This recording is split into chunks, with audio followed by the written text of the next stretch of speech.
Hello, everybody, and welcome. Good evening, and thank you for being here this evening. I see some of my favorite people in here. Of course, my subscribers are some of my favorite people, so I'm very lucky there. Shenanigans was first, and then Sue Me, my favorite Canadian. Like her even more than Canadian Prepper, let me tell you that. Okay, Butch Graves, welcome. Good evening. Little Lone Prepper, good evening. Good to see you too. Shenanigans and Diana too, and Joan Petrachko. That's a new one. Good evening from Northeast Pennsylvania. I spent some time in Southeast Pennsylvania. It's a beautiful part of the area. Pete, Triple G Farms, good evening. Good to see you. Mother Earth Garden Club and Prepper for the Ages. Good evening. While we're waiting for everybody to kind of get here, let me give you a little some of Lee's analysis. For what it's worth. You may not agree with it. That's okay. But I'd like to talk a little bit about stochastic terrorism. STOCHASTIC. Stochastic terrorism. Gosh, my dentures. My tongue is getting wrapped around the wrong teeth, and I can't see what I'm saying. But anyhow, stochastic terrorism is when you demonize somebody so long to such a great extent that everybody believes your demonization and then tries to protect themselves against that demon. And but then again, once they do take action against that alleged demon, then you are free of any charges because you never said, go do this to that person.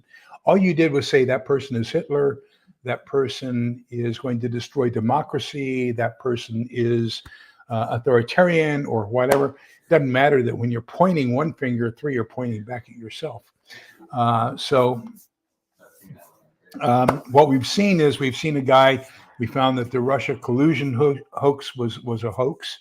And of course the 17 intelligence agencies that have nothing to do with determining that all signed letters saying that it was true. We see that there were 50 former intelligence officers who signed a deal saying that it was true, and it wasn't. That didn't work. All that propaganda during the election cycle didn't work. Then we had an impeachment that was based upon hearsay evidence from a still undisclosed whistleblower who claims that the president was considering doing what the previous Vice President Biden had bragged about doing on national TV. Of course, the Vice President didn't get impeached, but for actually doing it. But you impeach the president because somebody thinks that he is thinking about doing it. So we see this stochastic terrorism continuing and growing and growing and growing, and then two impeachment attempts, and then after the impeachment attempts, of course, then we saw a lot of public trials trying to bankrupt him, as well as trying to get him convicted of a felony so that he can't run for president, to the point to where even they had to almost create laws in New York and then take him in front of a non-impartial jury, a very politicized jury, and convict him. So all these things have happened. Then all of a sudden you have somebody taking pot shots at him. So all these things are part of what's called stochastic terrorism. And that is just trying to get people so incensed that they will do anything to protect themselves from this perceived terror that you, and I'm saying you generically, have created. So to that end, it doesn't matter who gets elected in November, and there is no ratcheting back. After 2 Saturdays ago, we heard some claims to ratchet down the rhetoric. Well, it can't be ratcheted down. The rhetoric has already done its damage. There are people who believe the rhetoric, and on both sides. And so there is no ratcheting it down. It is at the point now to where people are attempting homicide in order to rectify the world of a perceived demon that is nothing more than what has been put out there through stochastic terrorism, and that is people saying terrible things, that this person is a threat, with no proof of any of that. So what does that have to do with prepping? What that has to do with prepping is I am going to project that regardless of who wins the election in November, 50% of the population will refuse to accept that election. And we are going to see some civil strife as a result of that. So I just want you to be aware of that. I want you to prepare for that. And I want you to do as much as you can to be ready for it when it happens. So now that my only prediction I'm going to make, that y'all are going to hear me make, and I just wish everybody would just calm down, quit calling each other names. Let's have a debate on the issues. Let's have a debate on ideas, and that is whose ideas are going to protect us from WW3, whose ideas are going to protect us from the invasion of the southern border, whose ideas will stop the wanton increases in the rate of inflation. I mean, we have got to find a way to resolve these issues, and calling each other's names is not going to solve any of the issues. So I would like to see a little bit more proactivity in the sense of these are my plans, this is what I plan to do, and this is how I think it'll help the country. And if I could see that, I can honestly say that since 1980, which was President Reagan, I have never voted for a candidate. I have always voted against the opposition. I would like to see somebody to vote for back on the agenda. So with that, okay, so we're going to talk about food, and let me see if I've missed anybody here. Shenanigans, Butch Graves, Diana 2, Joan, Pete, Mother Earth Garden Club. Good evening. We'll Pepper for the Ages.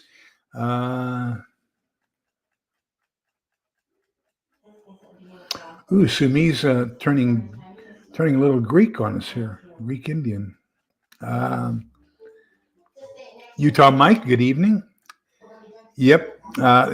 More information is coming out, and I think it's going to be found that it was a little bit more than just the coincidence that there was a crazy 20-year-old. But anyhow, that's just my opinion. Theoxerus, good evening. Welcome to see you, sir.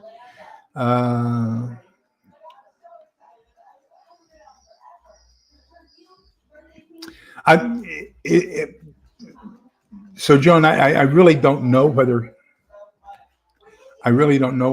he is or isn't. Gosh, I'm freezing here. Is that because of all the lightning and everything else that's going on here? Ooh, I need to turn on my light. Gosh, that would help, wouldn't it? There we go. Now you can see me. No, I don't want to speculate on that. I can say, in this is Lee's personal opinion, so take it for what it's worth. This problem has been there for some time. I don't think this is something that has developed overnight. I don't think it miraculously occurred and was identified at the debates a couple of weeks ago. I think this problem has been there for at least the last 6 months, if not a year. I think that the staff, from the vice president to the staff to the chief of staff, everybody in his inner circle has known of this. And in my personal opinion, they kept it away from the American people. Somebody's driving the train. I don't know who, but it isn't the president. And so I believe that because they kept it from the people, the same thing as the Hunter Biden laptop theory, right? The Hunter Biden laptop thing, where they kept that information, that they found out all that information 2 weeks before the election, and then they refused to pass out any information on it. That's election interference. It's refusing to put valid information that could topple or change people's minds on how they're going to vote. So withholding that is the same thing as putting out fake information. And so I think that withholding of the actual status of the president and his mental capabilities is a form of voter, what I just used the term, what did I say? Sort of trying to influence the election by withholding information. And so voter intimidation or voter What's it called? Doggone it. I just said it. Oh, well, anyhow, you know what I mean. Doesn't matter. I mean, nothing has changed. It's going to be the same today as it was 6 months ago. And so whoever's in charge is in charge. The only difference is now more people are aware of the fact that President Biden has these mental problems. So that's the only difference. Amen. Amen. I wholeheartedly agree with you there. In Utah, Mike, I think that you have got it pretty doggone close. I agree with you there. I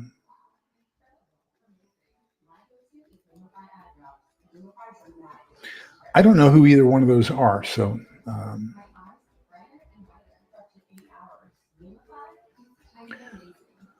okay, so let's talk about food. Let's talk about eating in a post-apocalyptic world. And I think this has to do with how you're going to be planning what you are purchasing now in preparation for whatever is to come.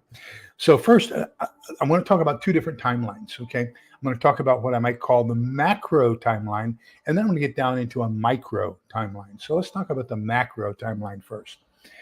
Most freeze-dried foods have a shelf life of 25 years. So when I take a look at, am I going to buy freeze-dried foods? If I have this the other direction, you would see my nutrient survival advertisement over my shoulder, which are great 25-year freeze-dried foods. But the question becomes one of, if you are accumulating foods and you have a little bit of time before the event is going to happen, and you want to build up that stockpile, then yes, freeze-dried foods are fantastic. Then again, the same thing. If you think that the event is going to be happening, boy, that's terrible English.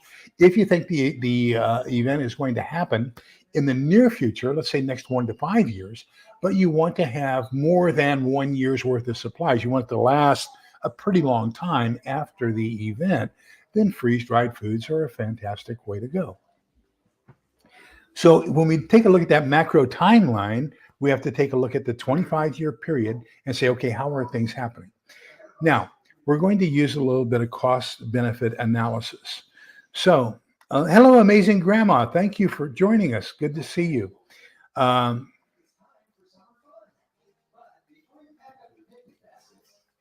wow. Thank you, Joan. So Joan says that Larry Fink is head of BlackRock, and that's the big investment group. And Jamie Dimon is a banking guy. Okay.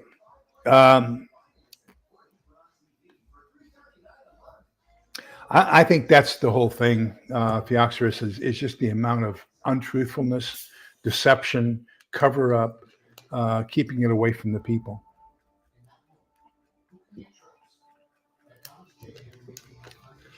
A little black cherry flavored carbonated water. We're just talking about this on Gil's channel, Camp Patton Family Compound, and they were talking about waters. And so this is what I drink in place of soda. It's 87 cents a bottle at Walmart. It's just black cherry flavored carbonated water, and probably drink about 2 liters a day.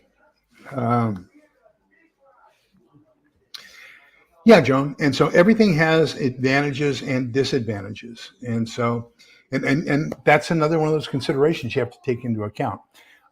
So everything has an advantage, but for that advantage, you have a disadvantage. And so one of the disadvantages of freeze-dried food, advantages, lasts a long time, stores a long time. Most of it, usually meats and are going to be pre-cooked before they're freeze-dried, so that when you rehydrate them, they're already cooked, so you don't have to do too much time cooking. However, fruits and vegetables are not cooked. They are usually packaged raw or freeze-dried raw. The same thing with dairy products, so eggs and cheese, milk, powdered milk, those are all going to be pretty much uncooked. And so, just add water and then you rehydrate them, and you may have to, in the case of eggs, cook them. There are some companies like Nutrient Survival and Mountain House that do cook their scrambled eggs ahead of time and then freeze dry them so that you're reconstituting scrambled eggs.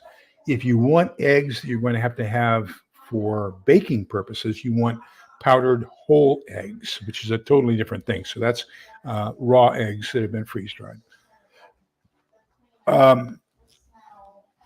So another advantage is their ease of storing in the fact that you've got 6 cans to a case, those cases. And if you take a look at the picture that I inserted into the thumbnail for this, you'll see, 5 or 6 cases. Now they're actually from the LDS Provident Living store, but I take one of these Sharpies and write on the outside what's actually inside that box. It may not be the contents that it says on the box, but that's very easy to stack. Whereas if you're doing other things, for example, vacuum sealing a 5-pound bag of flour, those are a little bit bulkier, a little bit less consistent in their shape, size, and everything else. And so they're a little bit more difficult to stack and to store and everything else. Freeze-dried foods, yes, they require more water, as do dehydrated foods. So you have to account for that and make sure that you have more water available to you than the others. Another advantage, they're quicker to cook, so you don't require as much fuel, as much heat to cook something as you would. All you have to do is get water up to a warm temperature, hot temperature, and add it, then let it seep for 5 to 10 minutes, and you've got a meal. Whereas some of the other things, for example, we'll talk about that with beans. If you get a can of beans, those are pre-cooked, or actually they're cooked in the can. And so you can take a can of pinto beans and just all you have to do is warm them up and you've got warm pinto beans. On the other hand, if you store bulk pinto beans, you're going to have to soak those overnight. And then after you soak them overnight, probably put them into a pot and then cook them for anywhere from 2 to 4 hours before you have beans. So you got to come up with all that fuel in order to cook the beans. So one of the offsets of having raw materials versus freeze-dried is the amount of fuel that you're going to have to store in order to cook them. So, the savings you have in the fact that there's already liquid in them is made up for by the fact that you have to have more fuel in order to cook them. So whereas you have this thing of, one has less water, but less fuel, but the other has more water, but more fuel. So it's all a wash. Do what's right for you. I have a lot of freeze-dried food. I'm going to say probably 50 to 55% of my storage is freeze-dried and dehydrated foods. And then the rest of it's canned goods and bulk items. So, we're still in that timeline. So in the macro timeline, now let's say that we're saying that the event's going to kick off in November with the elections. So now you have to ask yourself a question: what is the most cost-efficient way of storing what I've determined to be what I want to have for my storage? So let's say we're going to store a can of macaroni or a couple pounds of macaroni. So you can either go to the LDS Provident Living store and pick up a number 10 can, which is equal to, let me get my spreadsheet here. Do I have it here with me? No, I put it back in the storeroom. Oh, there it is. Okay.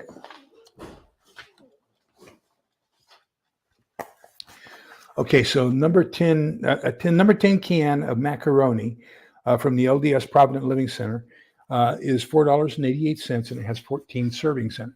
Okay, so we're looking at somewhere in the vicinity of 40 cents a serving.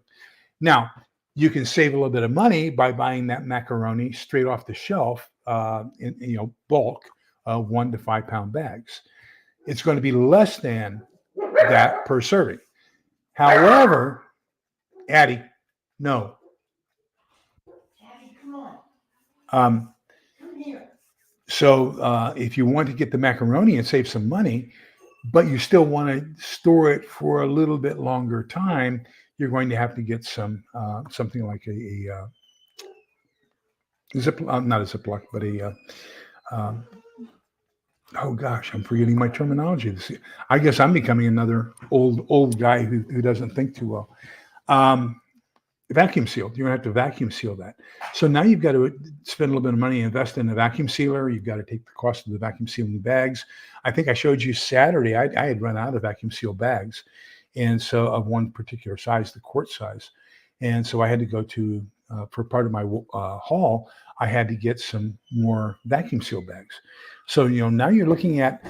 I may save money by getting bulk, but I've got to invest money. And as Sumi is pointing out, you got to get oxygen absorbers, mylar bags, the vacuum seal bags, a vacuum sealing machine. All these different things are part of that cost, and the electricity you're going to use to run the machine and all that kinds of thing. So, which is going to be the better economical thing for you? Which one is going to give you more food to last you for a longer period of time? That's going to be the key thing. So when we're talking about the macro timeline, how long is it before the event's going to happen is the first consideration. Then how long do you need that food to last after the event? Now, I know a lot of people tell you 2 to 3 weeks or 6 months. My personal belief is I think that David in the book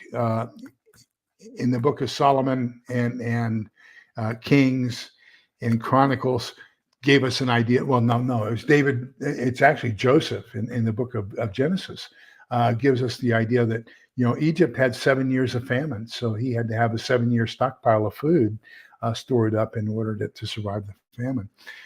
David later had a 3-year famine. So somewhere in that 3 to 7 year time frame may be appropriate, because after the event happens, if you don't have food and you don't have experience, I tell you, I am a black thumb as far as gardening. I think I've told you several times, I've killed my 3rd blackberry bush in the backyard. I've got to go talk to Mark, and who owns our local nursery, and find out what I'm doing wrong. I'd also like to get an olive tree. I've been watching what the ancient Romans and Greeks ate, and the olives played a very important part of their diet. So I think I'd like to have an olive tree. But anyhow, so hello, Kaylin, welcome. I think that a lot of people think that it's just simple. You put a seed in the ground and it's going to grow, and that's not the case. If you have not already started gardening, it is a very, very shallow learning curve. I mean, you're going to make mistakes, and you're going to keep on making mistakes. It's going to take you several years to develop the gardening skills. I was on a Facebook prepper group earlier today, and the guy says, well, I'm just going to raise my own animals. This is a guy who's in this inner city who is just going to all of a sudden start raising chickens, pigs, and cattle in his inner city apartment area, and he's going to live off that. And I thought, there's the Dunning-Kruger effect in effect. I mean, Dunning-Kruger says that the less you know about something, the more assured you are that you can do it.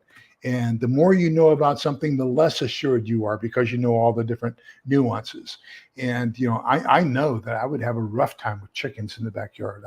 I know I would have a rough time with pigs or any other things. The Greeks primarily, the reason they raised goats and sheep is because they were mountainous terrain. And so it's very difficult to have anything like cattle or oxen, which is why those were prized and actually used for their sacrificial animals. So, I don't think we're going to be as adept at raising our meat. I don't think we're going to be as adept at raising our fruits and vegetables as a lot of people would like to consider that they are. Little on Prepper says she usually likes to get single ingredient items, but ordered a couple number 10 cans of black bean burger mix. I think it could be used to make soup. Absolutely. You probably heard me say this so many times you get tired of me hearing me saying it. But I firmly believe that the vast majority of what we're going to be eating in a post-apocalyptic world are going to be soups, stews, chowders, and casseroles. And that's going to be the most effective and efficient way to feed a large group of people. And we'll get into that here in a little bit later. I'm going to give you some ideas on some things that I am doing. And you can replicate those if you like. So that's the macro calendar. Okay. Now you've also heard me talk about the micro calendar. So the micro calendar, I'm only going to be talking about maybe the first month and a half to 2 months. But let me make sure I'm caught up with everybody.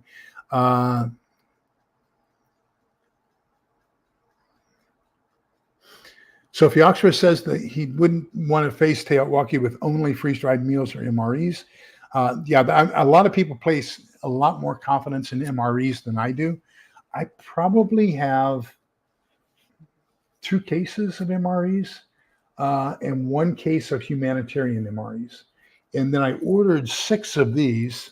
I'm going to do a video opening on it because look what happened. I mean, that doesn't look good, does it? But this is that Sapatco reduced sodium MRE. So I've got a half dozen of these. I'll open this one up and we'll take a look at it. Kaylin did I watched her do a video opening this same one a while ago. So it'll be a duplicate of basically what she did.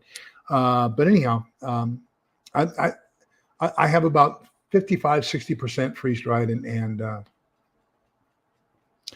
dehydrated, and the rest of it's canned or bulk items. Yes, so that's right, Kaylin. He did 7 years, and then David had a 3-year famine.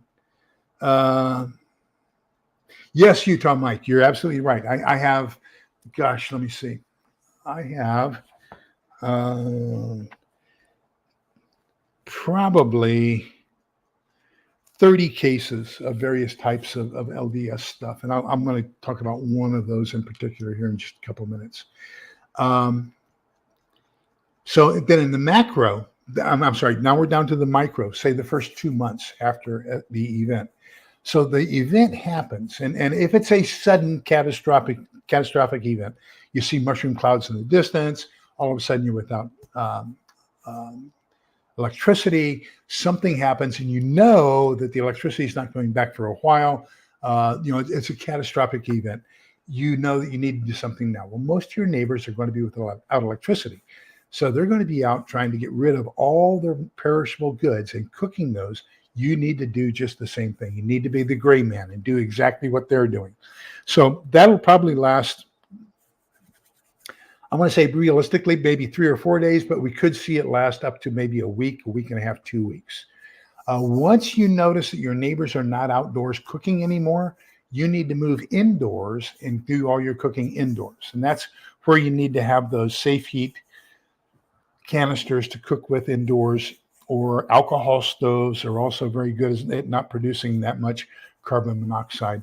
Just make sure you have some safe things to cook with on the inside. The next 3 to 4 weeks is what I'm going to call the die-off period. So the people who haven't prepared are going to be dying off. They aren't going to have food. You need to be using the simple meals. This is where the MREs come in very handy. This is where freeze-dried meals come in very handy. Mountain House is exceptional. Peak Performance has some good ones. Legacy Foods has some good ones. Thrive Life has a couple good ones. Gosh, who else? Nutrient Survival has some.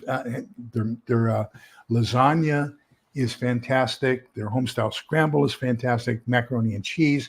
All of these, all you have to do is warm some water, pour that warm water into the package, let it seep, seal it, let it seep for 5 to 10 minutes, and you have a warm meal. And so that way there's no odor. There's no odor that you're cooking, and there's no odor of the actual thing being cooked. So your neighbors don't know that you're eating. And I think that's going to be very critical. So you have to plan for that period, that, let's say, the end of week 1 up to the end of the month, 30 days afterwards. So you're going to be primarily cooking indoors. And then after that, you can pretty much start cooking, out back or whatever, because the vast majority of the threat is gone. At that point, okay, these are people who have done a little bit of preparation, who have a little bit extra. I'm going to try to help them, and I will. I have things that I can do for them to help them, provided that they provide some labor to me, whether that's firewood, water, guard duty, or anything like that. I'll be happy to feed them and make sure that everything that I'm taking care of them. Let me go through the comments here again.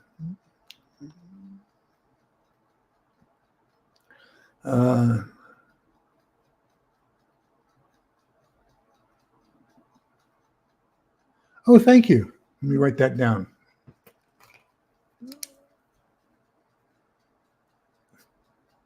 and I'm not, as I get older and my mind is not working. Oh, I didn't tell you about my MRI, my brain MRI. It is still there. I still do have a brain, believe it or not.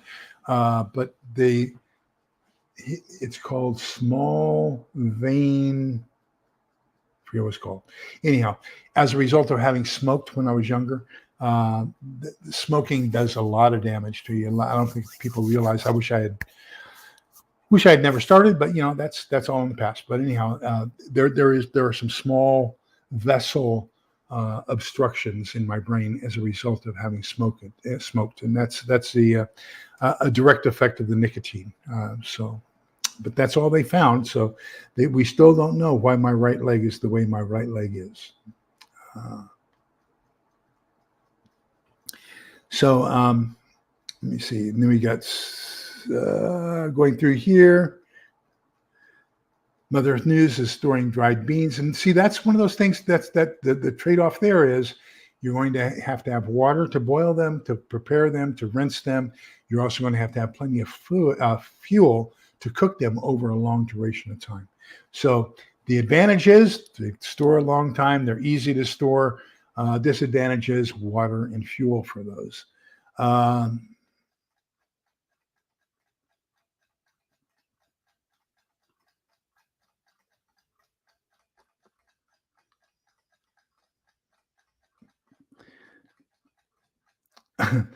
Here, where I am, I think the topsoil is only 2 inches thick, and then we go into granite and shale and things like that. So yes, yeah, and I think you bring up a very good point there, Caitlin, is the fact that planting is very time dependent. So there are some things like garbanzo beans. Okay, garbanzo beans can't take heat. So you plant those in September because they have a 100-day period where they're going to grow from seedling to harvest. And so if you're going to grow chickpeas, garbanzo beans, whatever you want to call them, pre-hummus beans, then you got to get them in the ground right at the beginning of September. And then you're going to harvest them right around Christmas time, just before Christmas time. So you've got to understand when things go in the ground and when you harvest them. Now it's too late to plant corn, wheat. There are a lot of things. It's too late in the season now to do those. Cabbage, the ground cover crops, cabbage, lettuce, radishes, those don't grow too well in the heat. So you've got to understand the cycles of when you plant things. Just sticking it in the ground and letting it go is not going to work. Oh, wow. What a great deal you thought, Mike. We went to Costco yesterday, didn't find what we wanted. Then we went to Sam's. Oh, this is over the weekend. Didn't find what we wanted. Helen prefers her chicken breast to have the skin on. Her mother taught her to take the skin and lift it up, and then put butter in between the skin and the chicken breast. And so that's the way she likes to cook them, and it is fantastic. But so she only buys chicken breasts that have the skin on. We had to go to 4 different stores to find chicken breasts with the skin on. And these actually have chicken breasts and ribs with the skin on. So, yeah, it does. It looks kind of leaky to me. Just, I think it's seen its better days. But, I've had cans from Amazon arrive worse than that. So, but anyhow,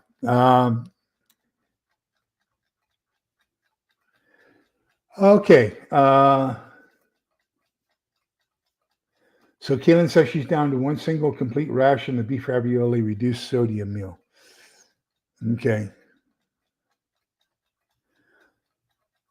Her channel name is Kaylin Strain. And Kaylin, you've got a wrench now, so you can put up your channel name if you want to, so that they can see where you are.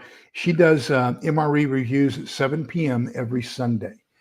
And unfortunately, I have to leave at 8. I have something for the church at 8 o'clock. And I was watching last night. She did a fish chowder MRE last night, and I ran late. I was running late to church to get to church on time. But, that's the way things are. Got interested in that. So,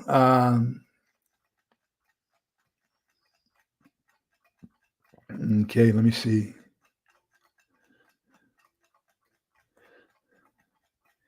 Yes, absolutely. Great idea. And so for those of you who don't know, the MREs have a flameless ration bag. So it's a chemical reaction. Basically, it's a cardboard container that you can kind of press open. You add a little bit of water inside. It has a fill line. Then once it starts that chemical reaction where it's making the water heat, you can drop your pouch of your entree for your MRE inside there and let that sit there for 5 minutes or so, and it warms up your entree. So that's another way of that odorless, relatively odorless, flameless way of warming up your meal. So that's one reason why MREs are one of those things that I do consider during that time frame, that 3 week post first week of indoor cooking. Instapot and Power Station, planning lots of soups and stews, absolutely. Just be careful going in and out, to charge that power station. Make sure you have a way of remotely doing that, because I think you'll make yourself a target if you're constantly opening, closing the doors, and people see you retrieving your solar system out in the backyard. Just be, and we'll talk about that tomorrow night in James Wesley Rawles's book about defense and safeguarding your home. Let me see here.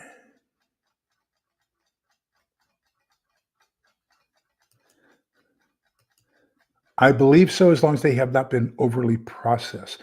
Thank you, Sue. Look, my favorite nurse, Sue Me. Thank you. Small vessel disease. Thank you. That's what I have in my brain. So, container gardening. I've got 3 15-gallon potatoes out in the backyard. I've got 3 10-gallon plants out there, and that's where I do my garlic and my radishes and carrots. Then I have, I don't know if you can see it. Let me see if you can see it. No, you can't see it. So this right here, right here. This is an upside down tomato plant. Okay, so I have 2 of those coming right there together, and then right over here, you can, I guess if it was daytime, you could probably see it, is my tower garden. So that's it's got like 40 little cubby holes in it. It's got a center tube. So we put all of our coffee grounds and banana peels and things like that inside, and that's a composter. And then it's all natural. So we have worms, red wigglers, that go through there. And the red worms do 2 things. Number one, there's a collection point at the bottom of the tower garden where, as you water it, it picks up the worm casings and makes worm tea. So then I can take that drawer out, pour it in. I keep it in Coke bottles, old Coke bottles. And so that becomes a natural fertilizer, that worm tea. So then I can use that natural fertilizer to help my plants grow. So that's where I have most of my herbs. I have carrots in there. And then I have another tray that I keep here in the shade. And that's a bottom feeder, so that you water from the bottom, and the water, almost like a hydroponic system, if you will. And that's where I do my cabbage and lettuce. I love growing red tip lettuce, but once again, because of the size of this, I only get 3 heads of lettuce and 3 heads of cabbage per season. So that's not enough to keep you alive. The amount of land you're going to need to keep yourself alive, growing food in your backyard, you can't do it. You're not going to be able to keep yourself alive. You'll be able to supplement other things. So think back to the Great Depression, and anything you can learn from that era is going to be critical for you.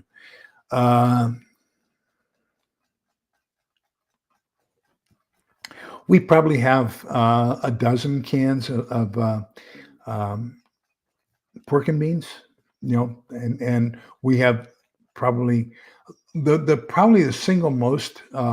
No, that'd be a false statement. We have an awful lot of chili beans, an awful lot of pork and beans. We have a lot of green beans. Helen makes a fantastic sausage casserole that uses butter beans or lima beans, whichever you prefer. And so we have a lot of those. But we have a lot of those canned beans that way. And it's going to be good for soups and stews and things like that as well. Red kidney beans, of course, are going to be very important for beans and rice.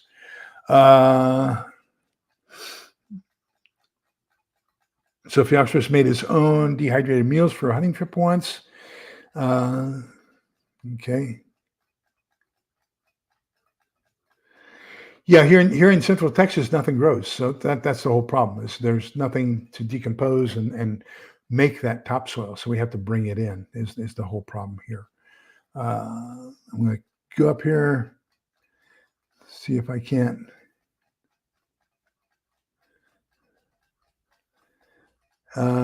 So Diana too would like to see my tower garden.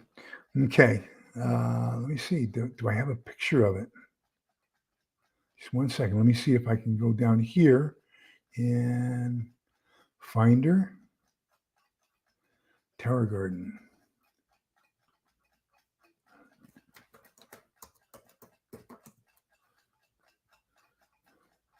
Garden Tower.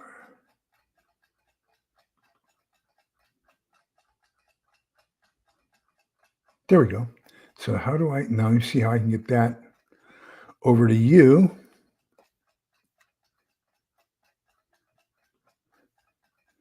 Okay, so now I want to present a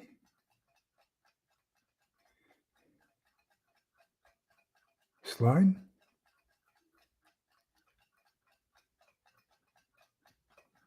Let's try that.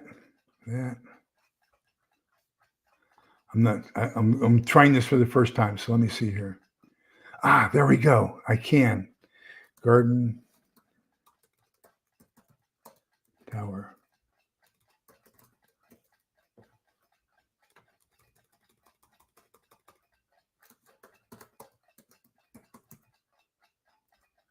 Nope, it's not going to bring it up. Doggone it. I'll have to learn how to do that, or I'll have to take it out and back and show you one or the other. Okay.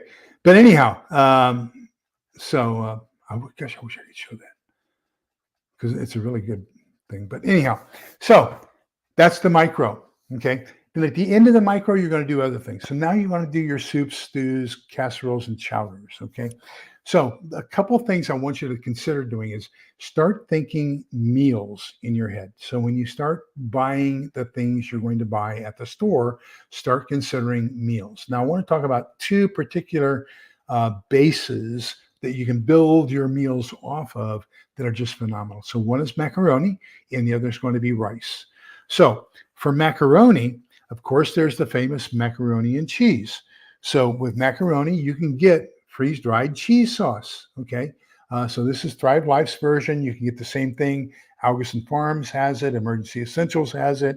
Almost all the major freeze-dried food companies have freeze-dried cheese sauce. Now, this happens to make 37 servings per container, okay? And a serving is 1.5 teaspoons or roughly 3 ounces of cheese per person. Okay. Now, another thing you can do to make macaroni and cheese is you can just get this can of cheddar cheese soup and just use it without diluting it and use that as your cheese base for your macaroni and cheese. You can get freeze-dried macaroni and cheese, of course, from Nutrient Survival, from Mountain House, from almost any of the major manufacturers will have some form of macaroni and cheese. The second thing you can do with macaroni is chili mac, my favorite. As a matter of fact, we couldn't find it. Hard to find. Just hard to find anymore. The Hamburger Helper chili mac version. So we went to the 3 different places looking for it yesterday and finally found it at our local HEB. And but the box has changed a little bit. Let me see. Let me just 1 second.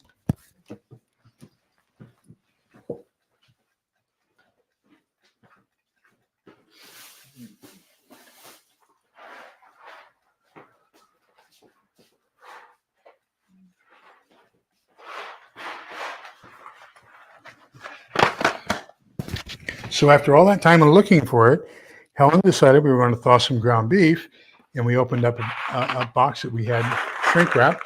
So we're going. This is from January 22. So this is what we're fixing for dinner tomorrow night. But the box we found at the store yesterday is here. So the box has changed a little bit. But we had to go to 3 different places to find any Hamburger Helper chili mac at all. So that's another thing you can do with and not necessarily a pre-made, but you could make your own chili. There's lots of recipes on how to do this from scratch using macaroni on YouTube.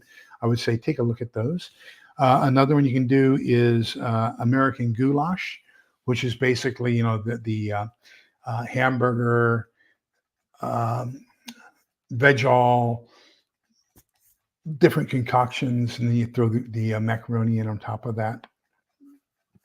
There's also pasta and sauce. So you can get jarred pasta sauce, marinara sauce, anything like that. Alfredo sauce, although Alfredo sauce doesn't keep as long as the tomato-based sauces. You can make penne rustica. You can make Hoover stew. That's a great one you need to study up on. That was one of the primary meals that was used during the Great Depression. Then with rice, you can do a whole bunch of things with rice as well. There's a Home and Gardens channel when I was looking for rice ideas that has 56 different recipes that uses rice as the primary ingredient. So some of the ones I chose, my favorites, of course, jambalaya, and you can get jambalaya in a pre-made package as well. So, you can get it either from Tony Chachery's, or you can get it from Zatarain's. And so, we've got jambalaya. That way you can make it yourself from scratch with rice. Chicken and rice, canned chicken and rice would be fantastic. Chili and rice is something we eat here probably twice a month. Red beans and rice.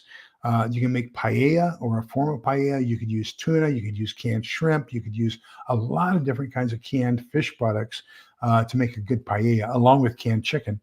You can make fried rice, and then, of course, you can have turkey or chicken a la king. Okay, so Swanson's makes chicken a la king in a can. So you can take this and just pour it over your choice of either egg noodles or rice. I like it with rice. That's what I ate when I was in college. And so, chicken a la king over rice, and that's a very good meal. That'll serve two people. Now, remember, where you are planning for a meal, you want to have somewhere between, depending upon the amount of exertion that meal is going to be doing, you want somewhere around 2,200 to 3,200 calories per day. Okay. And then for a female, there's so many variables that come into it, whether or not they're pregnant, whether or not they're lactating, the amount of work that is being done, but they can go anywhere from 1,700 on the low side up to around 2,800 on the high side. So, and if they're doing really heavy manual labor, which we don't anticipate that much of, but there are some who will, they may require the same 2,200 to 3,200 spread that a man does, because they're going to be working a lot of that off. So make sure you're planning based off the number of calories that you're going to need to sustain life in the long term. So we've done the long term, or the macro timeline. We've done the micro timeline. We've done some of the ideas on some of the things you can store. So we've also talked about how long we need to store. So my goal, I'm nowhere close to it, is to have 7 years worth of food for the two of us. And I would actually like to have even more than that, because I would like to take care of a lot of my neighbors. So what am I going to do to help my neighbors? Well, Bear Creek makes fantastic soup bases. And so let's take one as an example. We can talk about chicken noodle soup. So if we take a package of their chicken noodle soup and add water to it, that means now we have enough chicken noodle soup to feed 8 people. No chicken in it. So let's throw in a couple cans of chicken or some freeze-dried chicken or from any major supplier. Throw that in there. We can add in any of the vegetables, freeze-dried or canned, that we want to enhance that. I've got several bags, 1 pound bags of egg noodles that I've vacuum sealed so that I can have egg noodles to enhance the overall chicken noodle soup, chicken bouillon to increase that. And then you can put that in a big pot and you can serve a large neighborhood. So one of the things I'm going to ask them to do is to provide some sort of fuel that could be charcoal, let's say 8 pieces of charcoal, eight cubes of charcoal, or equivalent to double that in wood. So 16 charcoal pieces size piece of wood, plus a liter of sealed water, so that, this with the seal still intact. If the seal's not still intact, then I want 2 of these because I'm going to have to do the process of making sure that it's clean water. But you do that, then you can participate in the family meal, and I'll feed you. The other thing is that I'm also going to, give you a ticket for every hour of work you give me, whether that be guarding my home, whether that be picking up wood for fires, or gathering water, or fishing, or anything like that. I'm going to give you 1 ticket for every hour of work. Now, that ticket is exchangeable for 1 meal. Okay. So if you work 12 hours a day, and you have a family of 4, you're going to feed your entire family of 4 3 full meals, even though I'm going to try to make it so that 2 meals is going to be sufficient to keep everybody alive. So those are just some of the things you might want to consider about eating in a post-apocalyptic world. And let me go back and see what we got here. Sardines are, I just saw that. I want to get up here, but catch some of those others. Whoever's talking about sardines, yes, sardines and anchovies both are extremely great to have because of their calories, as well as their vitamins and everything else. Let me see. So if Yoxerus is talking about finding Yelpan hollies in Texas, yes, they are primarily ornamental here. Absolutely. And we also like that there's the craft where the cheese actually comes in a squeeze tube, and we like that as well. Although that does have a tendency to go bad after a couple of years. So even in the squeeze tube. So I have a tendency to prefer the powdered forms of cheese sauce in the mac and cheese. And so you're exactly right. That's exactly what we do. Is we will vacuum seal those as soon as we get those. Of course, we also have the mac and cheese here from Nutrient Survival. Now, beware when you see these 4 Patriots and gosh, who else? There's all these advertisements for years worth of food for several $1,000s. Take a look at it, because primarily what you're getting is mac and cheese. You're going to get an awful lot of cream of wheat. You're going to get an awful lot of oatmeal. You're going to get whey milk, not even powdered milk. It's going to be whey milk. So you're going to get some juices, orange flavored drink, not Tang or anything like that. But I want to encourage you to take a look at it and then learn from that, because you can probably do the exact same thing yourself, far, far cheaper than what they are doing. What they're selling you is convenience, okay? In the fact that it's all put together for you, it's in an airtight jug, and it's pre-sealed. So, but you can buy yourself a vacuum sealer, or you can, and vacuum sealing bags, or you can get Mylar bags and oxygen absorbers and do the exact same thing yourself and probably save 50% of the cost of those larger items, which is why I don't represent any of them, even though they've recommended or they've asked me to. Those that sell the year-long plans and things like that, I just don't believe in them, so therefore I can't sell them. Oh, Kaylin, what a great idea. Dirty rice with ground beef and beans. Yep, absolutely.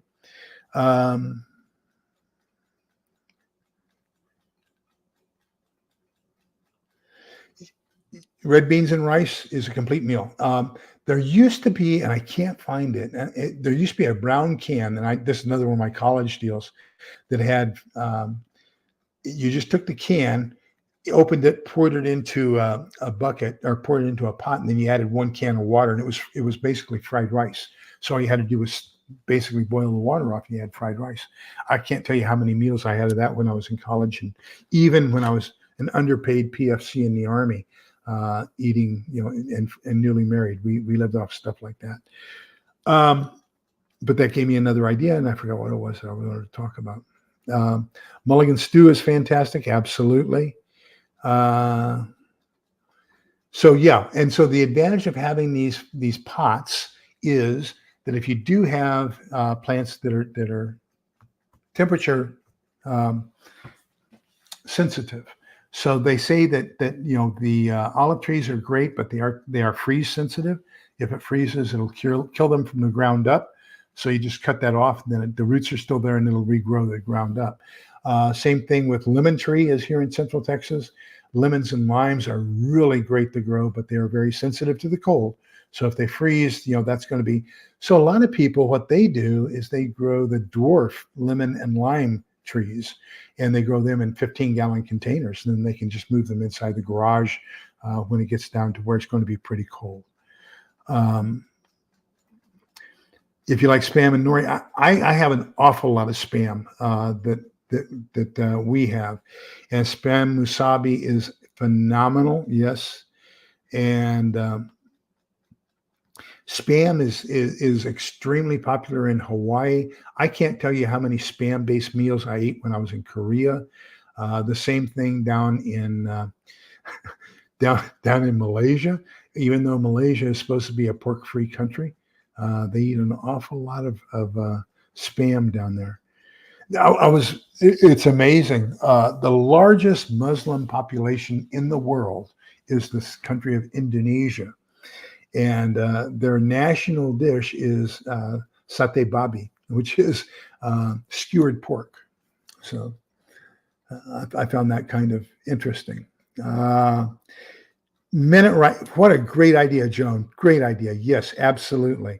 But see, once again, you're going to save a little bit on the fuel, but it's going to be the same amount of water, almost the same amount of water as what you would for steaming the rice. The difference is it takes less time to get it there. So you're going to save on fuel for sure. Absolutely. I also like, and you can find them. I have a couple boxes of them where it's 4 meals in little bitty packages, and it's boil and bag rice. So the rice is pre-cooked and everything. All you have to do is warm it up, and you throw these bags into the boiling water, and you can reuse that boiling water to boil several different things. When I had my disaster response company, the vast majority of things that we served were boiling bags. So FEMA would drop off, an entire trailer, freezer trailer full of boiling bags. All we had to do was have big pots, boil the water, throw the bags down inside of them, and then bring them up, put them into a serving pan, and serve from the window with the spoon. And so that's boil anything you can boil to cook is going to be great, and you can also reuse the water to boil other things as long as you're boiling them inside of a pouch. So you're kind of conserving water there.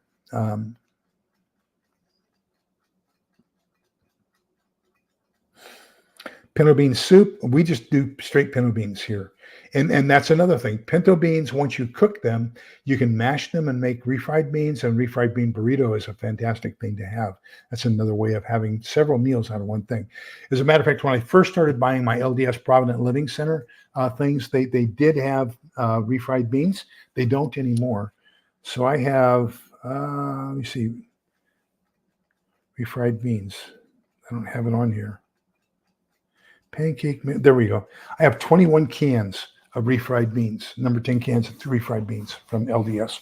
My thought process at that time was I bought 1 can of flour, 1 can of refried beans, and 1 can of onions so that I could use the flour to make tortillas, the refried beans, of course, reconstitute those, and you have refried beans for the bean burrito, and then onions, rehydrate those, and then you have refried beans and onions in a bean burrito. So that was my thought process behind when I did all those.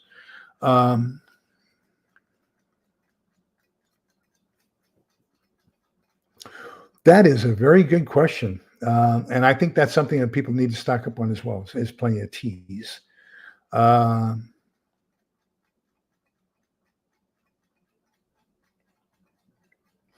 Yes, you're right. I don't care for chicken and dumplings that much. I don't know why I don't care for it, but I just don't care for it.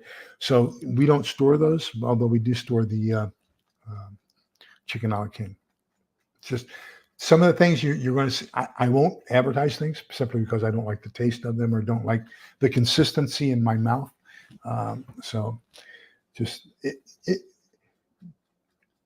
thank you for bringing up things that I don't like, because otherwise people wouldn't know that they existed. Hello, Michelle. Welcome. Great to see you. One of my favorite Michigonians.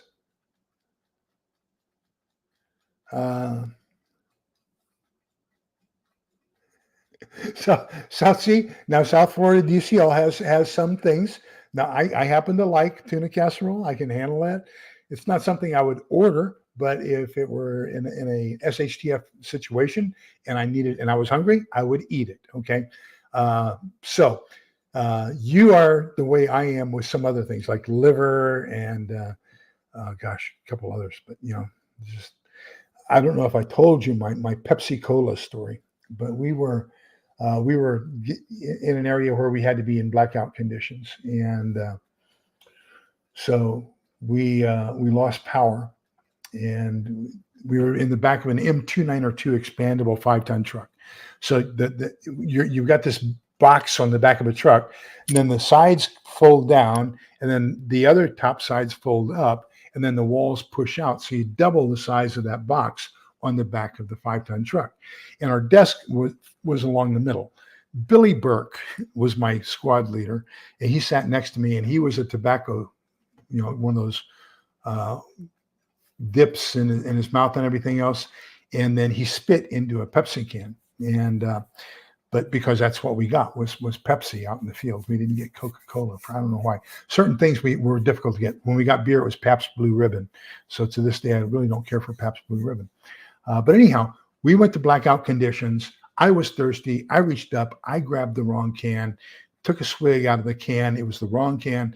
Since 1971, a can of Pepsi has never gotten closer than about 6 inches from my mouth. Just one of those things that I have a high gag reflex to. And, the thoughts of 1971 and drinking out of the wrong can hit me, and I cannot drink. It's a psychological thing. I just cannot drink Pepsi as a result of that. Let me see where we are. Oh, yes. And I buy ghee is one of those things I buy on a regular basis. Ghee, vegetable oil or olive oil, molasses, honey. I got my list in my wallet. I check it off when I go.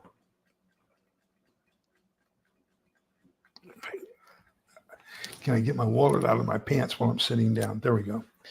So ghee was last week. This week is vegetable or olive or coconut oil. Next week is maple syrup. And then if we have a 5th week of the month, then molasses. So that's my list. So I agree with you there. And I think that's one thing we forget is when you get hungry enough, you'll eat almost anything. You tell Mike likes tuna in oil. I prefer tuna in water, but that's just a taste difference. Let me see. Am I really down at the bottom? I don't think so.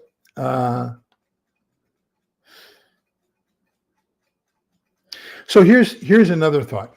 Mike, you thought Mike is saying spam is full of fat. Absolutely. Yeah. Okay. A lot of the things they say are going to kill us may take 20 or 30 years of that stuff to kill us. And so when they're talking about reduced sodium versus regular sodium versus whatever in a post-apocalyptic world, I'm not going to count. I'm not. If I have a choice between this and a regular MRE, I'll take the regular MRE. I'm not worried about the reduced sodium. It's going to take a while for that to catch up with me, but and I don't have that much time left anyway, so I'm not really that concerned about it.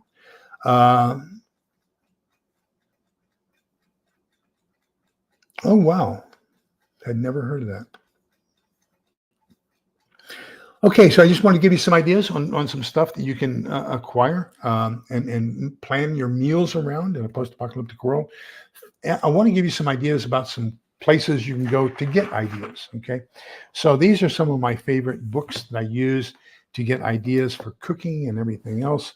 So, of course, I'm a Thrive Life distributor, and so Meals in Minutes as well as the Thrive Life cookbook itself are just phenomenal. These are 3 Thrive Life consultants who got together and put out a book on several different meals using Thrive Life. Clara's Kitchen, Depression Era Cooking is a phenomenal book. You're going to have Hoover Stew in here. You're going to have all kinds of different things on how to use minimum number of ingredients and create healthy meals with those minimum ingredients. Another good one is by the National Forest Service, and it's Camp Cooking, 100 Years. So this has got a lot of great ideas on soups and stews and things you're going to eat, non-refrigerated for cooking in a camping, hiking situation in the National Park Service. Then, of course, manufacturers have books that they recommend along with their products.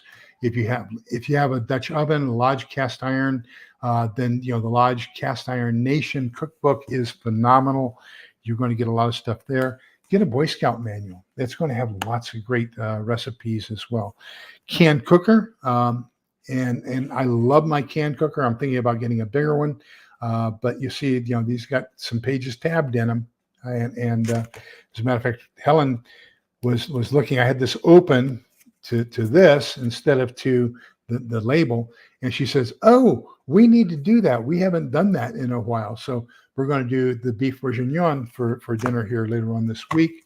And because she saw that open, but get some good cookbooks. They'll give you some good ideas, and just start buying your products that you're going to use for food storage, based off of the meals that you want to prepare for your family.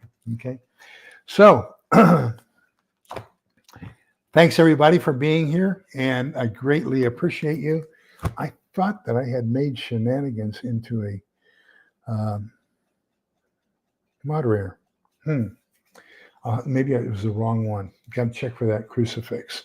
Okay. So remember Numbers 6 verses 24 through 26. The Lord bless you and keep you. The Lord let his face shine upon you, be gracious to you, and the Lord look upon you kindly and give you peace. An admonishment, okay? Do not participate in the stochastic terrorism that is going on. Please be kind, polite, and respectful to each other. Be kind, polite, and respectful to all of the political candidates. We need to get beyond the name calling. We need to get to the point of where we're talking about ideas and how we're going to move our country forward. I would like to have somebody I can vote for because of what they are doing, not because of what they say that the other party is going to do or not do, or is a threat or isn't a threat. I really, really want to see more positivity, more humanity, more respect, and more dignity in our political system, just as I want to see it in our social media systems, where we no longer are disrespectful to people, but we can appreciate what they have to offer, and everybody has something to offer. So with that lecture, please be kind, polite, and respectful to each other, because remember, togetherness is how we're all going to get through this. So thank you, everybody, for being here. I will see you tomorrow night. Tomorrow night, we're doing chapter 10 in James Wesley Rawles' book, and that is going to be home security and home defense. Take care, everybody. Thank you for being here. Have a nice evening.